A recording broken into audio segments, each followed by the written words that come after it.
মায়ের জয়। এই যে জয় কৃষ্ণকালী মায়ের জয়। এই মা চরম উপকার পেয়েছে। আজকে সোমবার মন্দির বন্ধ থাকে, তবু কিছু কিছু ভক্ত আসেন, আমি হাত দিয়ে ছেড়ে দেবো। এই মা অনেক উপকার পেয়েছে, মায়ের মুখে শোনা যায়। বলো মা। শনিবার দিন আমি ফ্যান ছড়াতে গিয়ে আমার মুখ থেকে পেট পর্যন্ত পড়ে গেছিল, দিয়ে হাতেও লেগেছিল।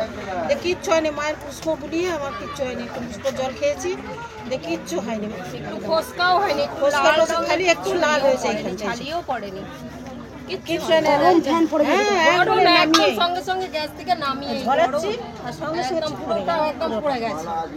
আর ছুটে মায়ের কাছে গেছি, আমার ছবি নিয়ে গেছিলাম, মাকে নিয়ে গেছি, দিয়ে সঙ্গে সঙ্গে এসে পুষ্প বোলাচ্ছি, পুষ্প জল খাচ্ছি, খেয়ে মায়েরও পুষ্প ছিল, খেয়ে আমার সঙ্গে আসছো মা?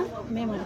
কবার এলে? আমি 4 বার এলাম। এই মা 4 বার এলো। আমি বলি না ভক্তদের যে তোমরা যদি মায়ের কাছে আসো, তোমরা যে আশা নিয়ে আসো সেই আশা হয়তো পূর্ণ হয় না, কিন্তু তোমরা জানোই না ওই ত্রিশূলটা তোমাদের কি দিয়ে রাখলো। আর আমি 1 মাসে এই যে ফুল খাচ্ছি, আরো ফুল খাও, খেতে থাকো, বন্ধ করো না। আর ছেলের যে অ্যালার্জি, 10 দিন খেতে বলেছিলেন, খাওয়া খাচ্ছে আর খাইনি, 10 দিন খেয়েছে, বলছে মা বলুক আবার খাবো। খাক খাক, বন্ধ করো না মা।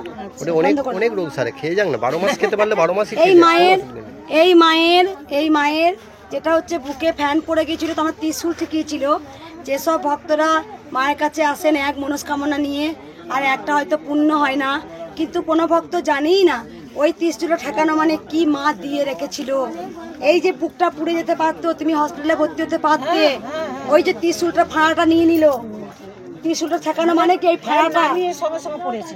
তোমার এই ফাঁড়াটা মা নিয়ে নেয়, এটাই আমরা অনেকে বুঝি না। অনেক জন গাড়ির তলায় পড়ে যায়, আবার বেঁচে যায় কেন? বৈশাখ মাসে 25শে বৈশাখ যখন মাকে প্রতিষ্ঠা করেছিলেন, যেদিনকে মা আপনার বাড়িতে এলো, সেই দিনকে আমার কাছে গেছিল, কিন্তু সন্ধ্যাবেলা ওই একই, মানে কোনো সাজ পোশাক কিচ্ছু না, গাড়ির থেকে নামানোটা দিয়ে আমার ছেলেকে একটু নড়িয়ে দিলে আর দেখতে পেলাম বাচ্চা সামনে দাঁড়িয়েছে। যেদিন এসছে জয় জয় কৃষ্ণকালী মায়ের জয়, জয় সোনা মায়ের জয়, জয় মঙ্গলা মায়ের জয়।